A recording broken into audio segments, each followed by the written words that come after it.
Hi folks, welcome to the Sabre Zone. This is the video on this channel that always discusses what you guys had to say and how you said it. So we're going to take a look at one, and I am going to give an explanation for this one. Because you're going to look at it and say, well, what's that about? Okay, the shout out goes to Jedi 13 and SM2.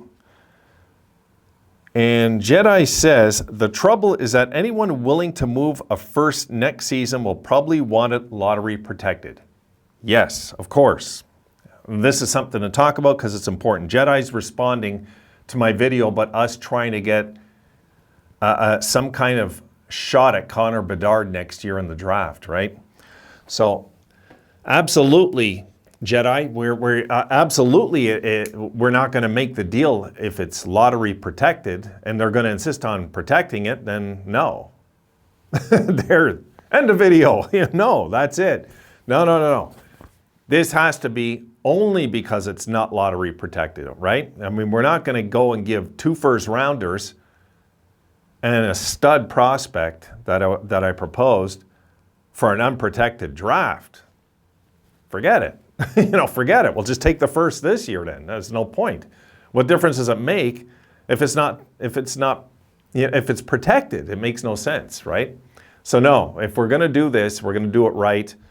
We're going to tell them not protected, of course. It's the only reason we'll tell them point blank on the phone. Adams will just tell them, And yeah, I read a few notes actually, and guys, again, I'll get to my notes tomorrow, okay? Tomorrow. I'm about 15 videos behind, so I got to catch up and read all those notes. But no, if we can't get realistically any kind of deal, then we just don't do it. We're not going to start unloading a boatload of players to take a crack, but we can unload 2 first rounders and a prospect if we're guaranteed a top 6 pick, because you're getting that. It's like trading 2 first rounders for a higher pick anyway. If you want to trade up, think of it that way. The prospects, like the bonus they get for us taking the chance with the lottery that we could win it or not win it, right? There's no guarantee we're going to win it anyway.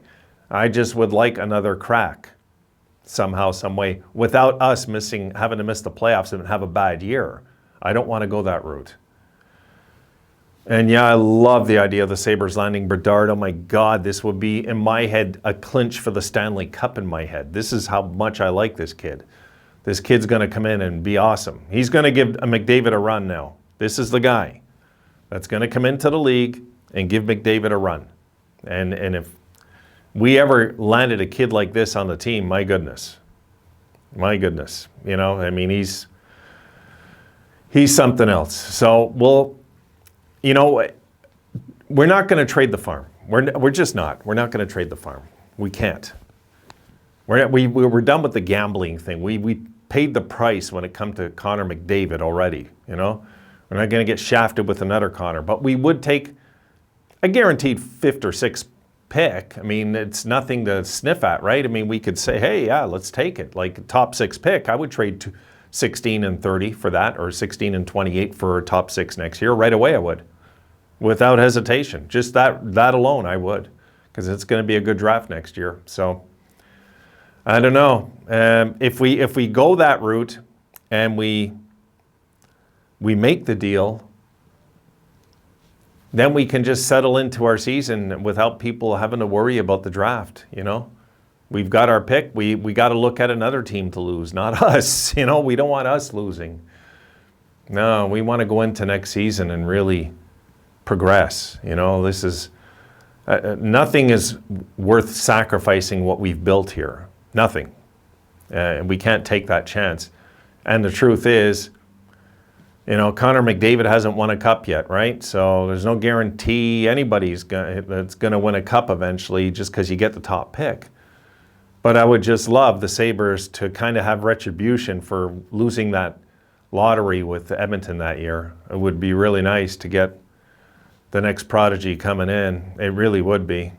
So it's a bit of a long shot, I know, But Jedi, no, by no means do we even think of making, absolutely. I mean, I was surprised, maybe you thought I was thinking that. No. We don't ever trade for a protected pick. No, we just don't do it. We say thank you, no thank you. And we just take our first this year. And I seen somebody else say something about like Adams isn't like Tim Murray. And I agree with that. Yeah, you're most likely right also. You said something about Adams.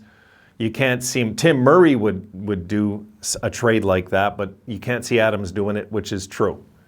It would have to be really a secure trade. Adams is, from what I see, no fool. He's just no fool, this guy. And, you know, I give Pegula credit that he actually said this was the guy that he thought should have been general manager before. Well, now he's got him there, and I think we got a pretty good GM there, guys. I do. You know, he keeps his head above water, Adams. He always keeps himself at a very logical atmosphere, I guess would be the right word. He just seems to know how to handle himself as the general manager.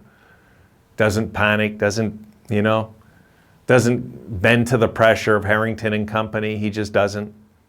He just smiles and says what he has to say. You've seen, guys, how he reacted with the Jack Eichel trade. And you guys seen what he got back for us. If we're not going to trust this general manager now, we're probably never going to trust him, ever. That's going to make for a video. I'm going to make a video on that. We're going to have to talk about Adams. But no, absolutely no. Jedi's spot on. We do not.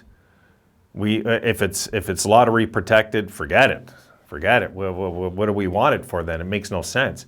We're doing it to gamble and have the chance. You know, otherwise there's no point. We'll just take the 2 first this year and we'll move on. That's all. You know, if it's meant to be, Connor Bedard will be a Sabre next year somehow, some way. If it's meant to be. If it's not meant to be, it'll be like McDavid. It's not meant to be. It's not meant to be. You know, it seemed like we had some rough luck in the lottery, even though we've won some. You know, we had some rough luck.